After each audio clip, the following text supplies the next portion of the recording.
it is very difficult to know the right action from the wrong one just by looking at action. Why?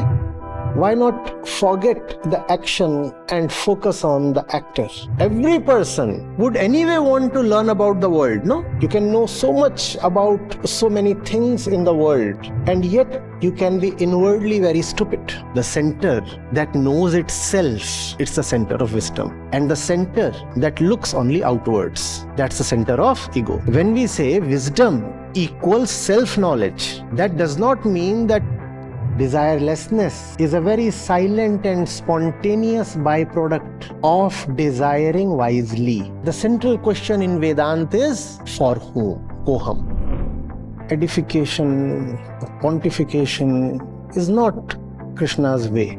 He doesn't tell you, he enables you to see.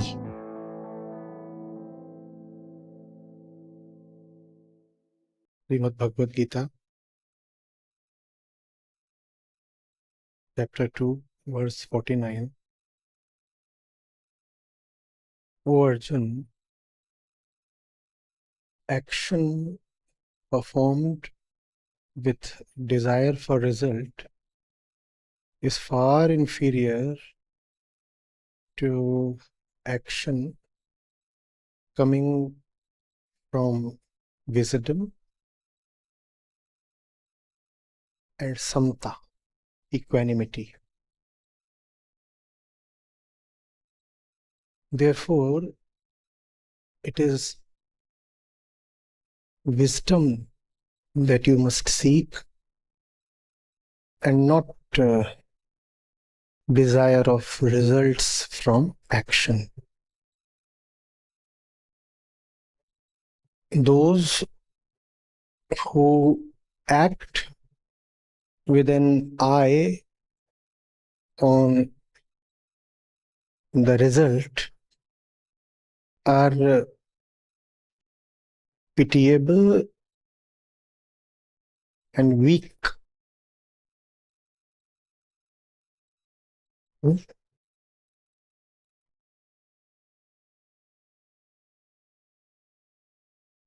It appears on first glance as if two kinds of actions are being compared.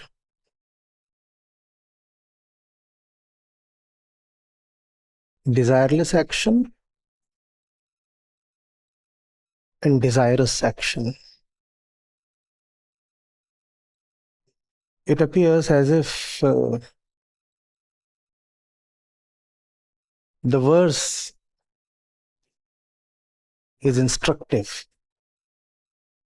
Two kinds of actions are possible, and among these two, this is the one that you must choose, O Dhananjaya.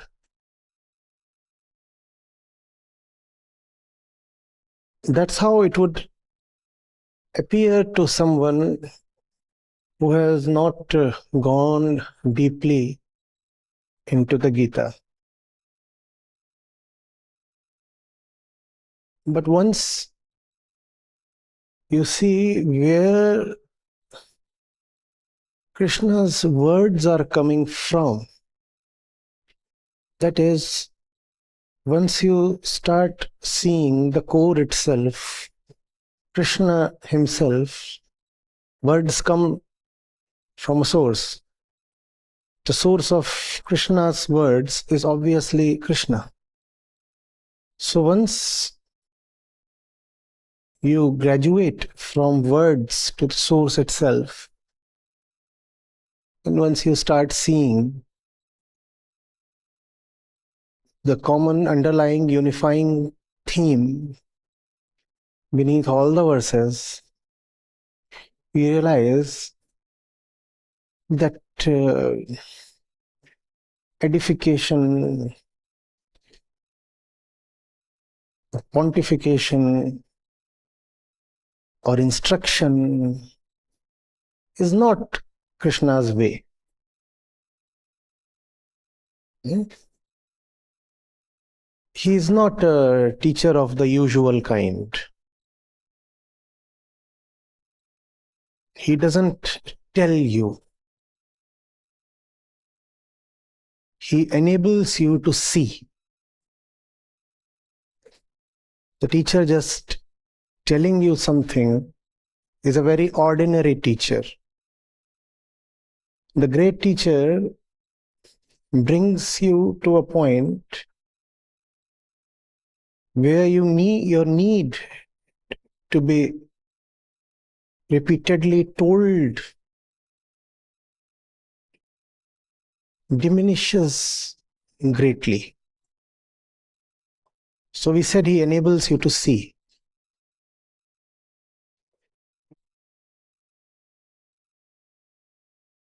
Krishna is saying action must come from the right source. And actions can be of a million kinds, because you are always acting with respect to an object.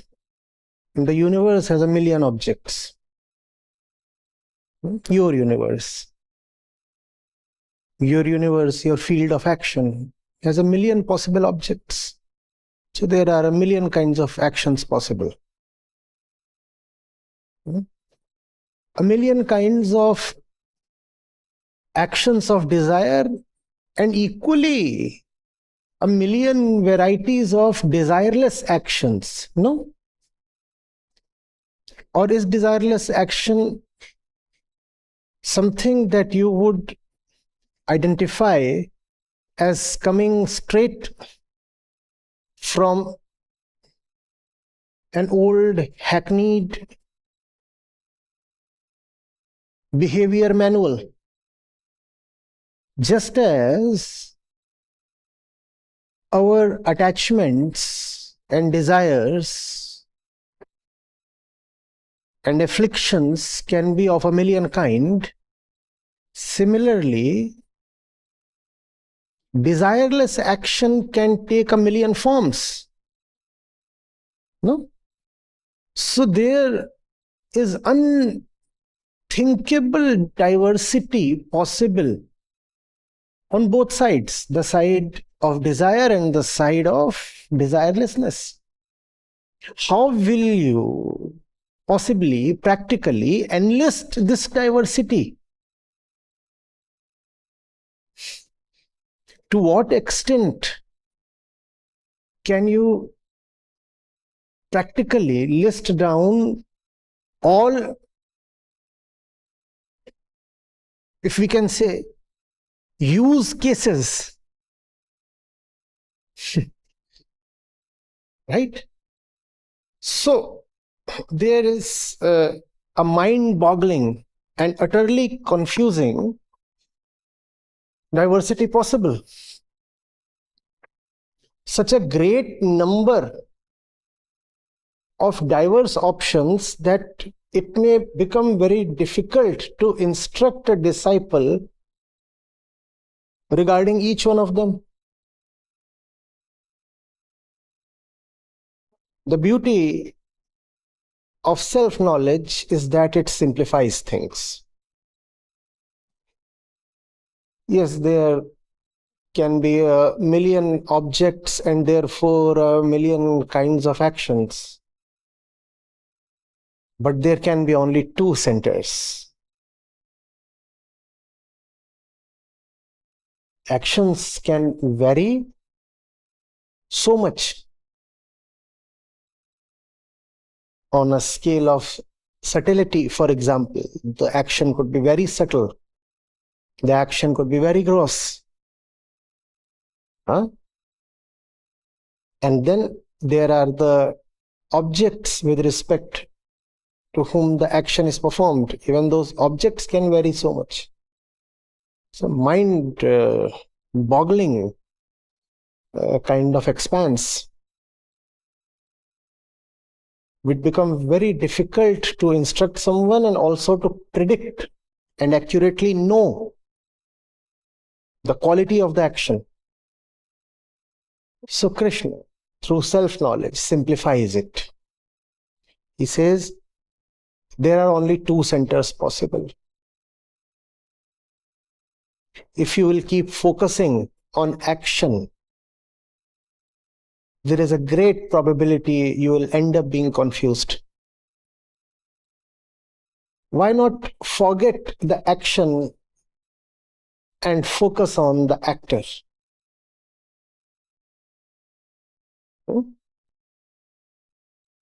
Action can take a bewildering number of forms,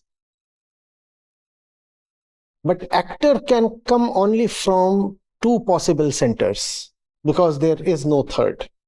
The third, the fourth, the fifth, the 500th, they are all contained in the second. There are only two centers, the center of truth and the other center, the ego center. The ego center too keeps taking on myriad shapes, names, forms, identities. But all those names, identities can be bracketed together in one name, the name of falseness, the name of ego. One could come from the center of being a body, one could come from the center of being a rich one could come from a center of being a Hindu or a Muslim, one could come from the center of being very knowledgeable, one could say I'm very emotional. Again, a million possible centers. But all these centers can be grouped together as one. And what is the name you give to that group? The ego. The ego. So, finally, all you are left with is two centers. The center of truth and the center of the ego. What is wisdom? Wisdom is knowing, the knower. That's all. And that's how knowledge differs from wisdom. Knowledge knows the object. Wisdom knows the object and the subject together. That's all. That's why you can be very knowledgeable and yet utterly unwise. You can know so much about so many things in the world, and yet you can be inwardly very stupid. Knowing so much about so many things, if you have never bothered to look into yourself, see where you are coming from, what you want, what you are afraid of, and therefore who you are, then you are not wise. So wisdom looks at that, and wisdom looks at the one looking at that. Wisdom is to see both together. Now, as far as the external direction is concerned, you are anyway always looking. You don't need to instruct someone to proceed in the external direction. That's a default direction. So then we said that wisdom is about looking outwards and inwards. The outward thing is default. Hence, you are not wrong if you say wisdom is about knowing oneself. That does not preclude knowing the world, because knowing the world is anyway your default state. All your senses are configured and geared to know the world. Your desirous mind is anyway constantly trying to make sense of the world so that it can possibly fulfill its desires, no? You go and you get a very fancy degree, and in that you are taught about economics or this or that, a degree in finance, a degree in medicine, a degree in law. It's telling you so much about the world. You have gained so much knowledge about the world. Why? Because knowing about the world is deemed essential to fulfill your desires. So that's the default thing. Every person would anyway want to learn about the world, no? You could call it as domain expertise. The domain of sensual experiences. Even a dog has domain expertise, no? Look at cats. They know their territory. Their domain expertise exceeds yours by a mile. You will not know what hides where in your house. The cat knows better. And why does the cat know that? To fulfill its sensual desire. So that's a default thing that you will anyway know. So from the definition of wisdom, that can be safely kept out. You need not say that. It is understood without saying. So when we say wisdom equals self-knowledge, that does not mean that wisdom excludes knowledge of the objective world. No. Knowledge of the objective world goes without saying. Because that knowledge we are bound to have. You cannot survive if you know nothing about the environment. You need to know, for example, basic things like where is the food kept in the house. Even that is domain expertise of a very primitive kind. So wisdom is knowing yourself. And obviously you cannot know yourself if you do not know what you are attracted to. So wisdom works both ways. The wise one knows that, and the wise one knows this. But the knowledgeable one knows only that.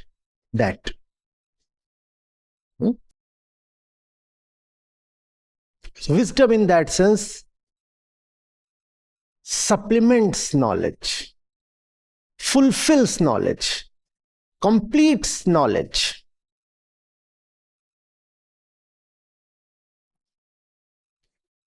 Wisdom brings a kind of closure to knowledge.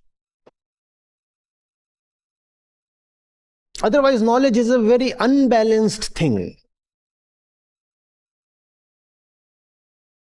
Right? Knowledge, having only knowledge, is like someone having a very strong leg.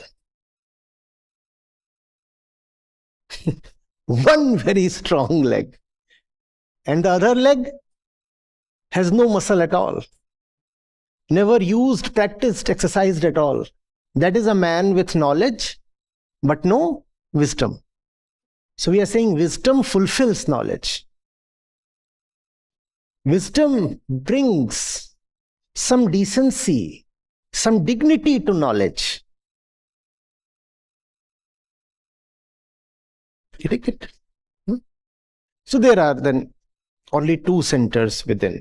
The center that knows itself, it's the center of wisdom. And the center that looks only outwards, that's the center of ego. We said the two centers are the center of truth and the center of falseness. Now we are redefining them in the context of the verse today. So the center of truth then becomes the center that knows that and that knows this. That's the center of truth. That makes it more practical to understand. And the center of falseness is the center that knows only that. So if you want to know where exactly you are coming from, just ask yourself, in this moment, even as I speak or act or desire or think, do I only have the object in my purview, or do I have one eye on the subject as well? The object we are anyway thinking of, always. No? The mind is full of objects. If you discover, by looking at yourself, by self-observation, that in this moment you are besotted with only the object, then you are operating from the center of falseness. But if you find that you know the relationship between that and this, and you know this, then you're coming from the center of wisdom. And that is the true center, the great self, the center of truth. Is this clear? How do we distinguish between the two centers? Okay, recap. First of all, we said it is very difficult to know the right action from the wrong one just by looking at action. Why? Because actions are of a million types, right? Both sakam and nishkam actions carry mind-boggling diversities. And the same action in one context could be sakam. Sakam means desirous, coming from desirous. And in another context, the same action, you record the action on a camera, and you would find exactly the same movements of thought, the same movements of limbs, the same kinds of physical displacement and other things. And yet it is quite possible that the actions are fundamentally different because they are coming from different sources. So it becomes well-nigh impossible to just look at the action and say, useful or useless, auspicious or inauspicious. No, not possible. What do we do then? We said self-knowledge simplifies things. So instead of looking at the action, we move to the actor. And when you move to the actor, there are only two centers. So the benumbing diversity has reduced. The thing has boiled down now to just two. Now, how to know which of these two you are coming from? So then we said there is a center of knowledge and there is a center of wisdom. The center of knowledge knows only that, and the center of wisdom knows both this, that, and this. So if you have lost yourself so thoroughly that you have no cognition of who you are, and you are just full of the object of your desire, then you must know that you are coming from the false center. Continuously thinking of somebody who threatens you. Continuously thinking of somebody who beckons you. Something that threatens. Somebody who beckons. What's missing? What's missing in this? And I'm continuously thinking of the threat or the opportunity or this or that. You're coming from the false center. If I say wrong center, equate that with false center. Right? Why do I suggest that? Because right and wrong are usually used in moral contexts. And the Gita has nothing to do with how the society thinks. Morality is the common way of the masses. Morality refers to the norms that apply to the crowd. The Gita has nothing to do with the crowd. Sri Krishna does not talk of the language of morality.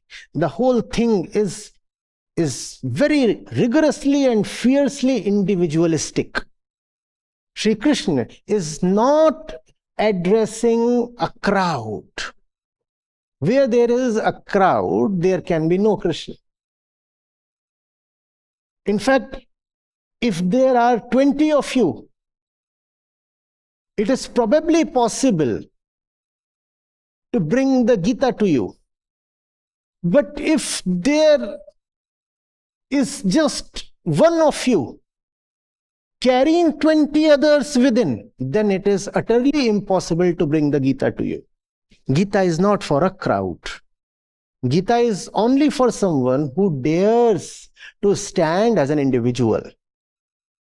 Mind you, Sri Krishna didn't address the Gita even to the 5 brothers together. One of them was picked up. One of them was taken as the right one, this one. Those who talk the language of the collective, we, us, for them, the crowd is the Lord. They do not need Lord Krishna. You already have a Lord. Are you getting it? You look at yourself. You see what occupies you. And it's fine, something occupies you. That box is ticked. That box always remains ticked because that's a default box. It is impossible to have a mind totally shorn of objects. There would always be something. If there is the mind,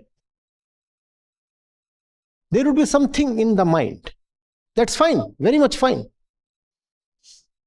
In fact, it has become some kind of fad in spiritual circles to talk of an empty mind. To me, that is stupid.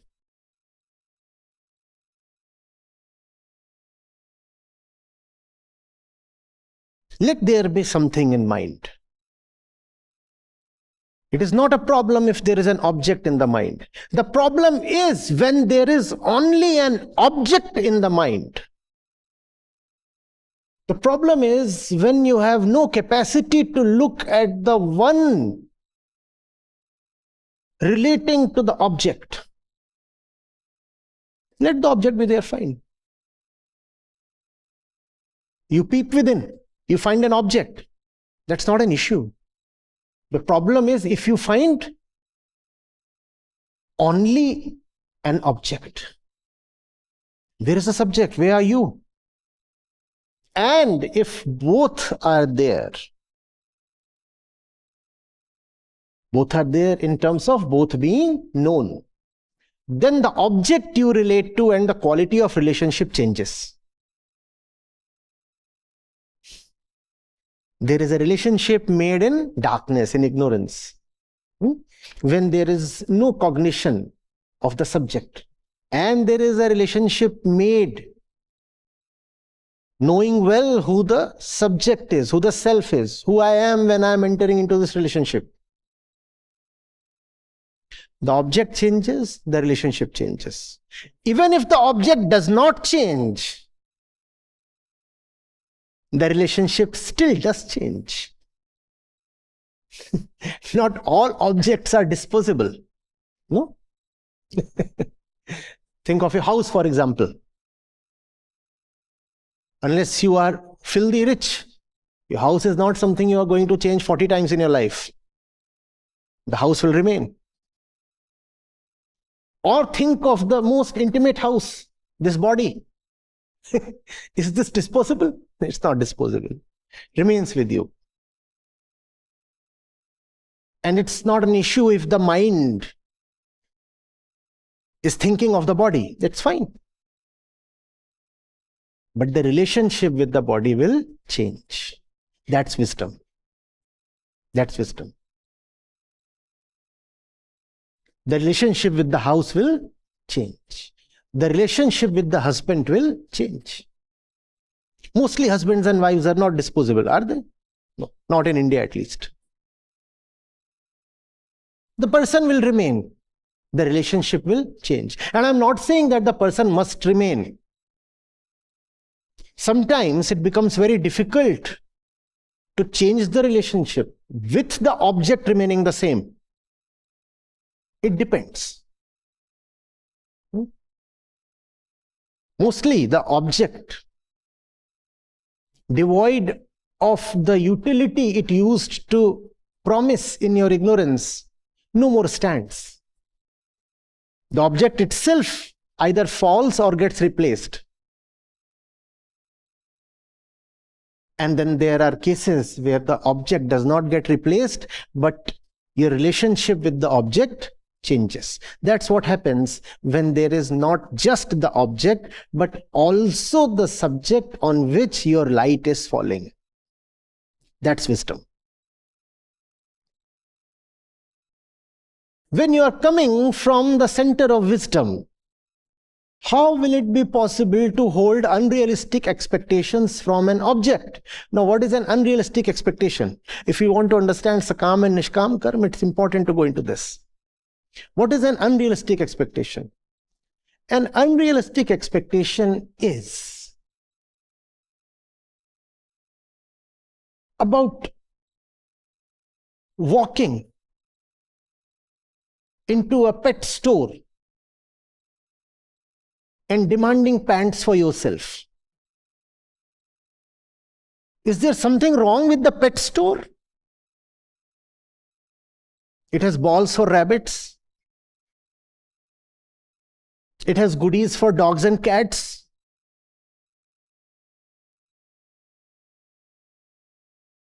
People keep mice as pets. I once saw online somebody selling goggles for mice. So cute. Goggles of this size. Now, there is nothing wrong with those goggles. Is there something wrong with the goggles? No. The problem does not lie with the goggles for the mice. The problem lies in the fact that you do not know that you are not a mice. Else, why are you walking into that store when what you need is trousers for yourselves? I want trousers, and what do I walk into? A pet store. And the pet store has all kinds of useful things. Useful things for yes. That's the problem. Every object is useful, but for somebody specific. And in a certain context. जहां काम आवे सोई का करे तलवार. Everything is useful, provided you know who you are and whether you need that thing. You want to stitch a button to your shirt. What would you do with a damn sword? What do you need? A needle and some thread. But you're a big man. So you go for a sword. That's the problem. You do not know that the central question in Vedanta is for whom? For whom? That is, who am I? Koham. Koham. Getting it? When you know yourself, then you know whether that object is worth relating to. Because all relationships are for the sake of fulfillment. Standing as the unfulfilled ego, why else would I enter a relationship? I want peace. I seek a certain contentment. And that's why I relate to anything. The relationship must be extremely purposeful, right? Purposeful.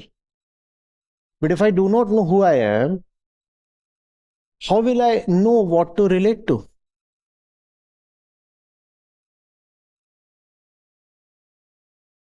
You go to the rodent section, demanding pants. And then you say, don't you have a triple XL size? And the fellow thinks you have an obese mice. He still manages to get you a triple XL pair of pants for mice and it doesn't fit you, and you curse the universe. And you say, these manufacturers these days, I come from the times of the mighty Rockefellers. They knew their audience. And these fellows, see what they are giving me. These pants won't even fit my fingers, let alone my legs. The problem is you do not know what you're looking for because you do not know who is the one looking.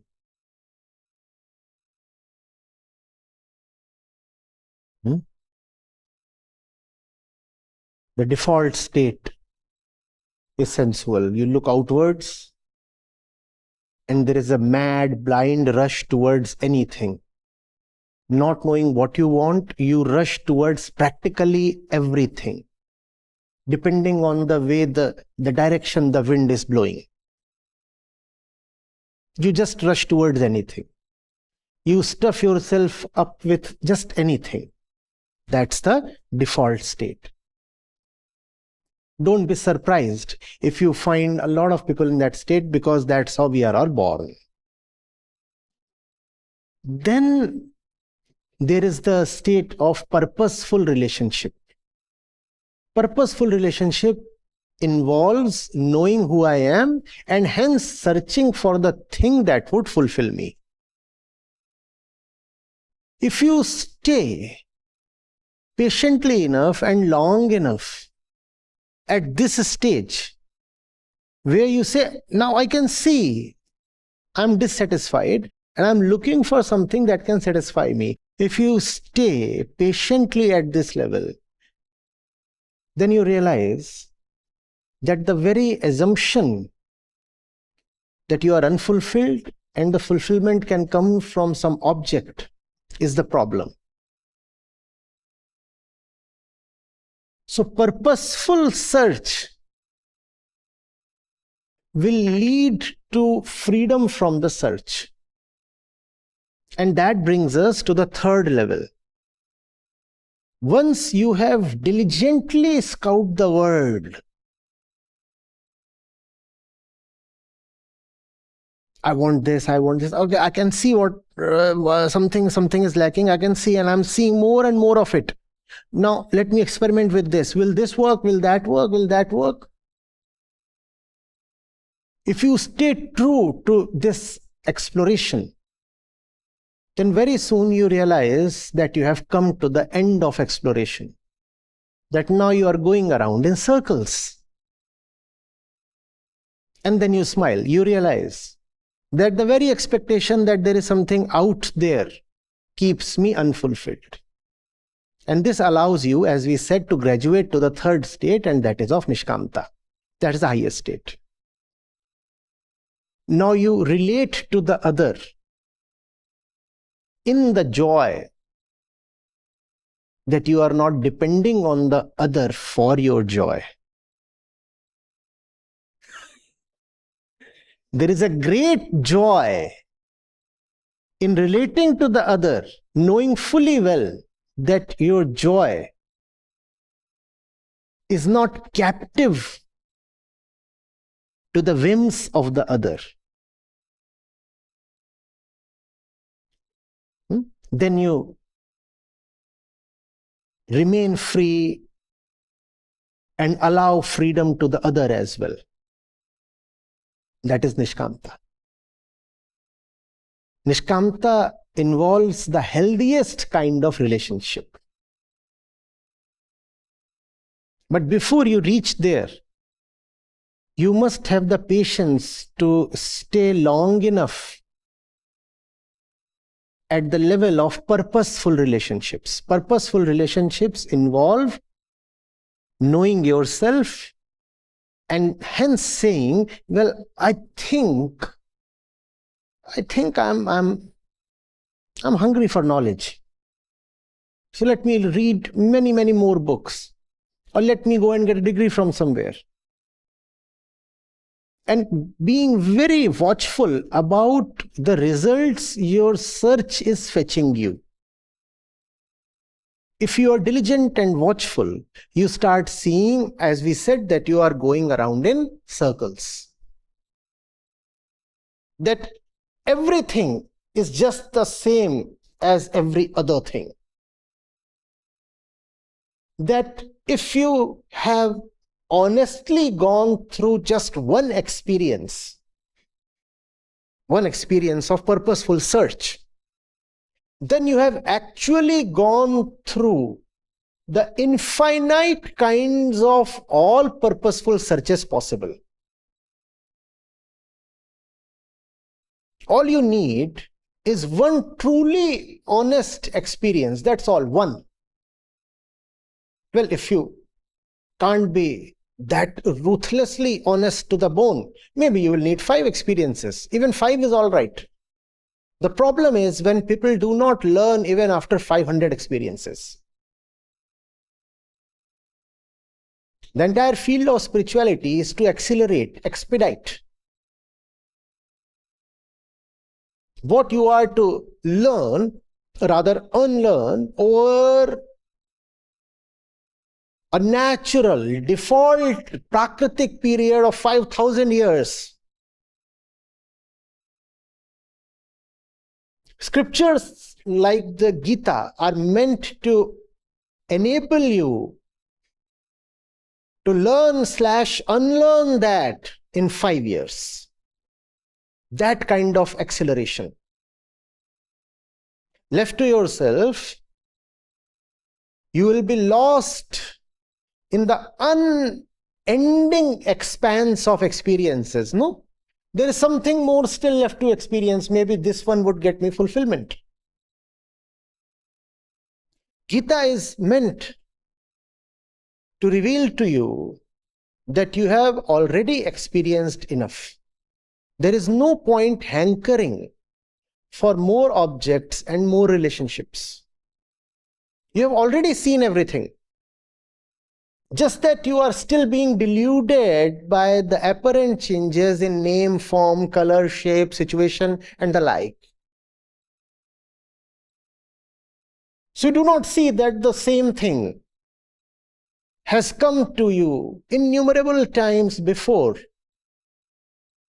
And the same result has come to you innumerable times before. You still feel surprised. It's a new failure. It's a new excitement. No. The excitement, the success, the failure, whatever it is, none of that is new. You have been through it. Even if you are just 15 years of age, you've still been through it so many times. Come on, don't say I'm only 25 or 35. I'll learn as I mature and grow in experience. You don't need to grow in experience. 15 years is sufficient. By the age of 15, you have already experienced everything that needs to be.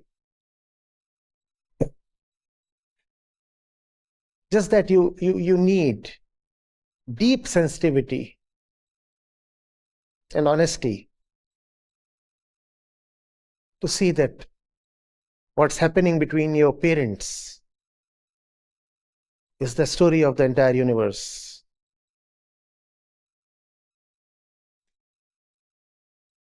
That the way you relate to your teachers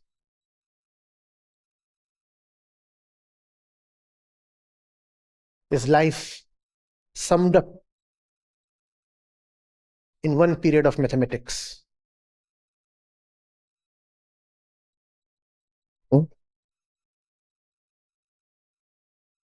It's a tough ask, a far cry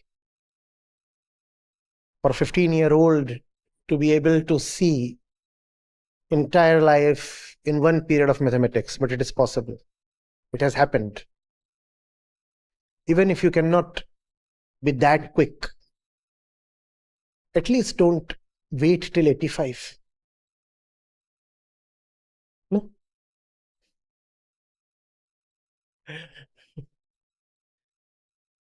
It's not always that the tortoise wins the race. Or does he?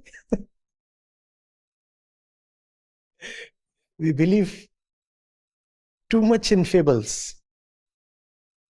Even the rabbit starts acting like the tortoise because he has been repeatedly told that it is the tortoise who's going to win. Imagine the rabbit enacting the tortoise. No. Be a better rabbit. Don't ape the tortoise.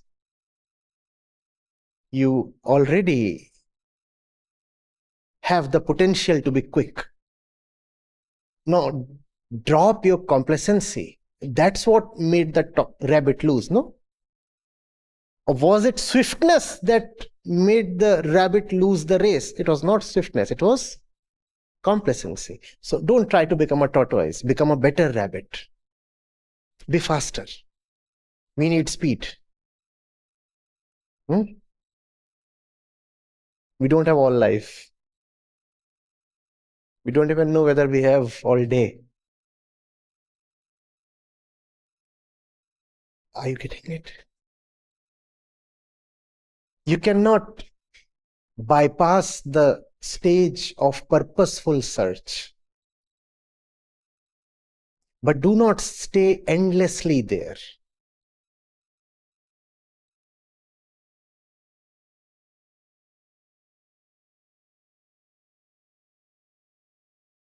And this I am requesting, assuming that you are not aiming to endlessly stay at the level of purposeless search. Most people stay all their life on the plane of purposeless search. Searching, but never finding, because the finding has to first happen within. So from purposeless search, move to purposeful search. And if you are purposeful enough, then the search will come to a completion. And that is nishkamta, desirelessness. Desirelessness does not mean apathy towards objects. It means a beautiful relationship. It means a relationship free of suffering. I'm not here to ride upon you or pile upon you. And I'm not going to allow you to do that either.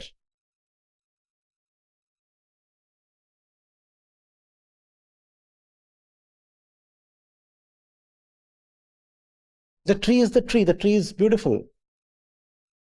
I can watch it enjoy. And I can collect a few fruits. That's all right. I don't need to look at it and say, how much can I make by selling the wood? Or how do I inject it with chemicals to multiply the yield of the fruit? Yeah.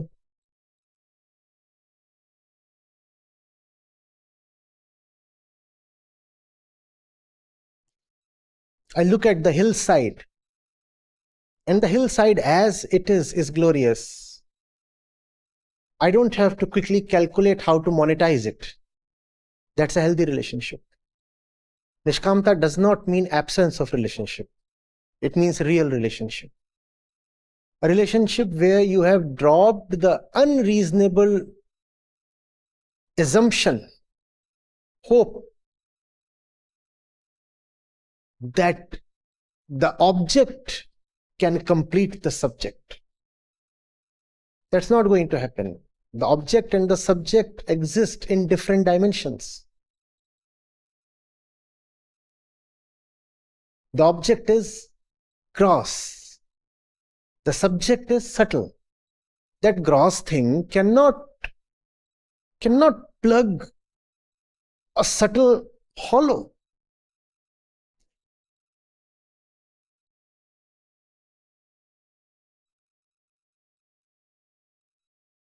Can you use a sphere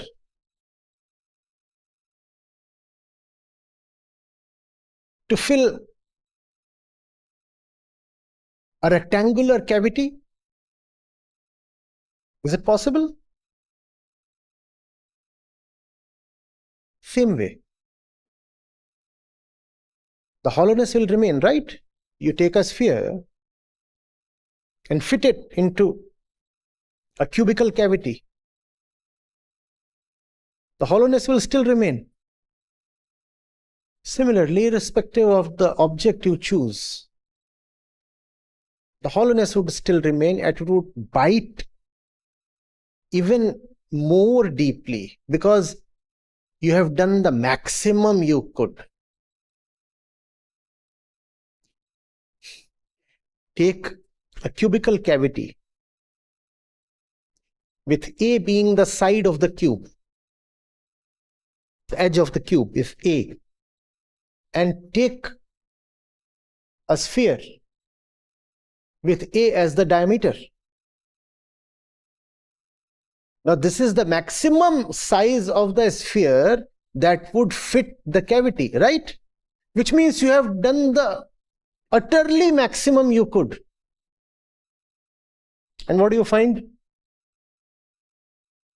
So much hollowness still remains, and I'm saying it would bite even more painfully because you know that this is the maximum you could do. You know how smart we are. What do we do then?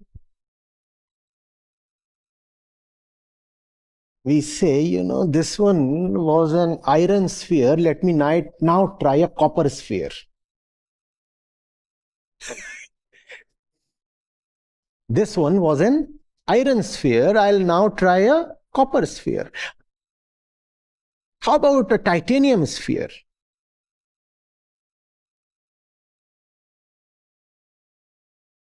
Now I get it. All of these are inorganic spheres. I'll now try a wooden sphere, a clay sphere.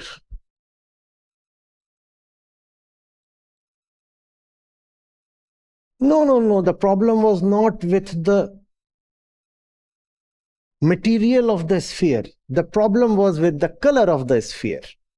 Now I will try a blue sphere.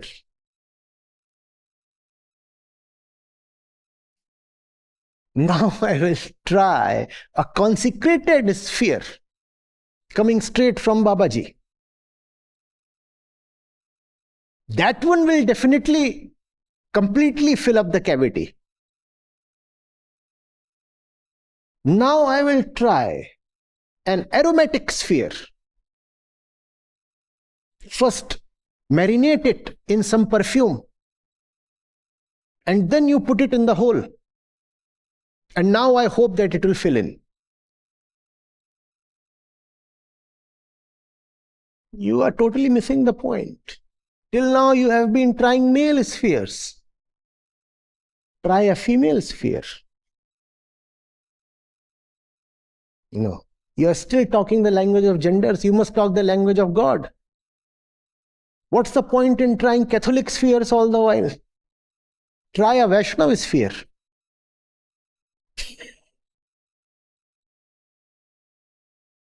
Won't happen. And the sooner you see that, the better. The whole thing is about speed. Speed.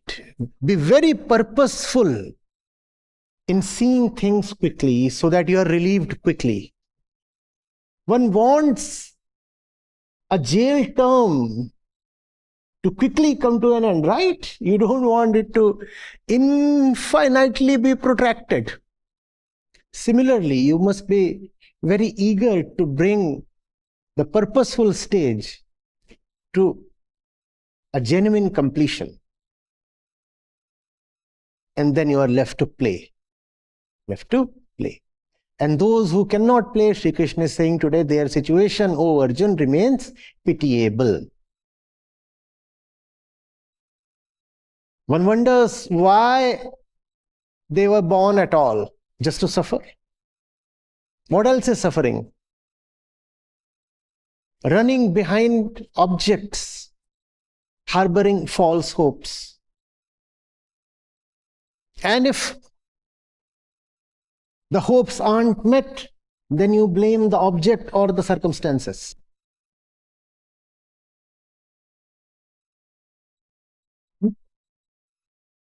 The pants are not fitting in. Without knowing who you are,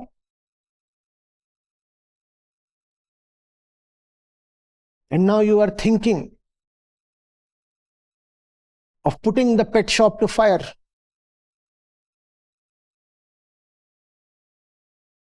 You have tried everything. Goggles for mice, pants for dogs, cat food.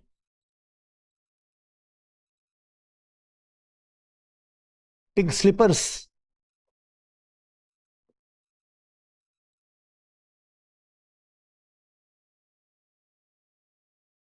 What else?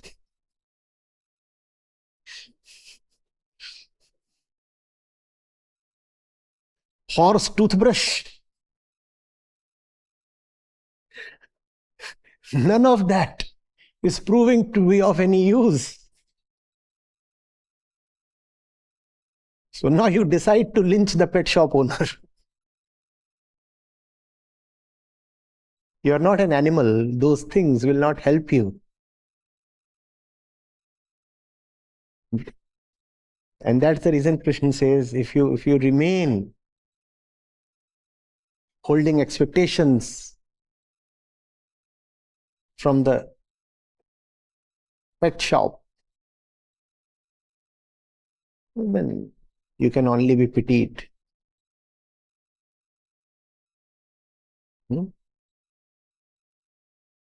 Point to be remembered here is, it will not be possible for you to just hypnotize yourself into thinking that you are desireless.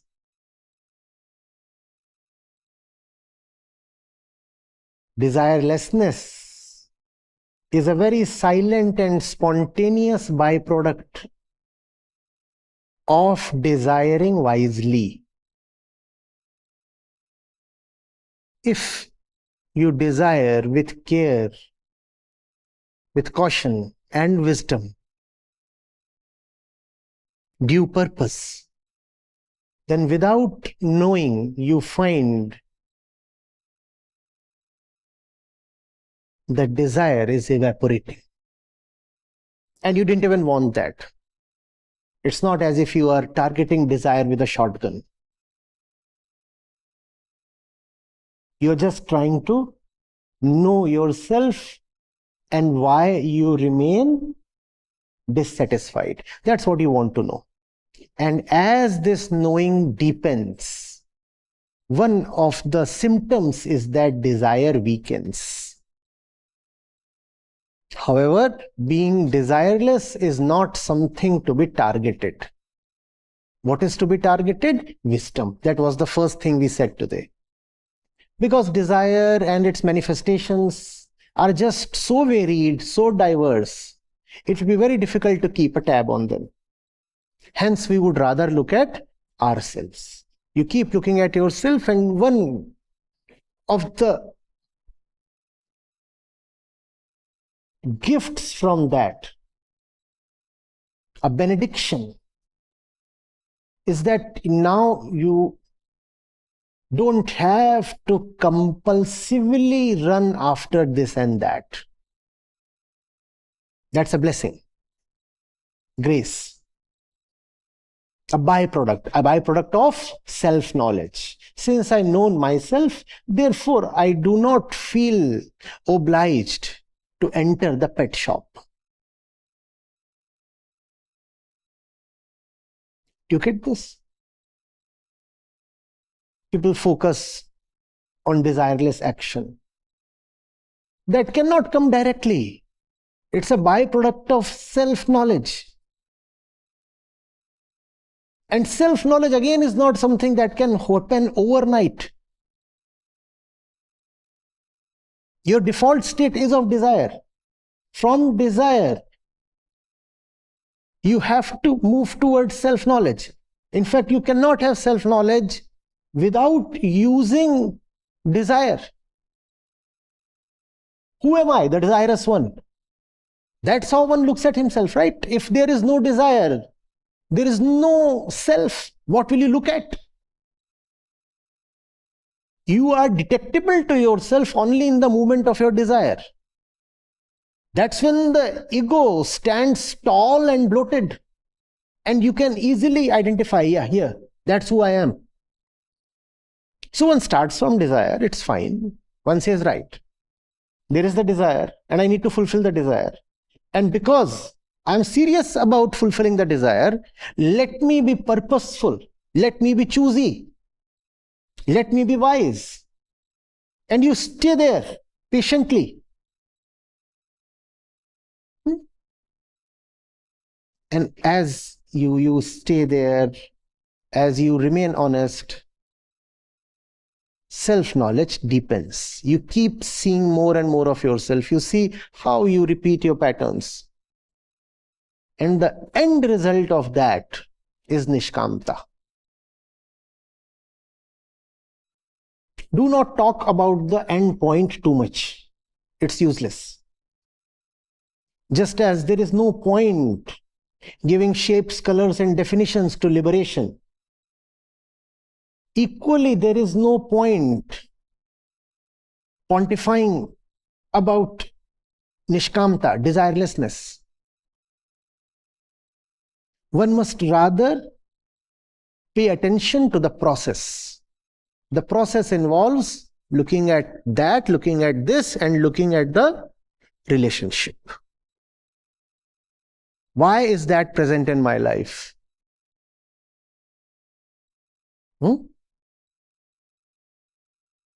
Just download the Acharya Prashant app, and there you go to the community section, and you have live testimonials streaming in at the rate of 1 every 5 minutes. I'm seeing lives change in thousands, if not millions, every day in front of my own eyes. We are doing it. Right. We have actually done it. Join the community of more than 2 lakh participants on the Acharya Prashant app.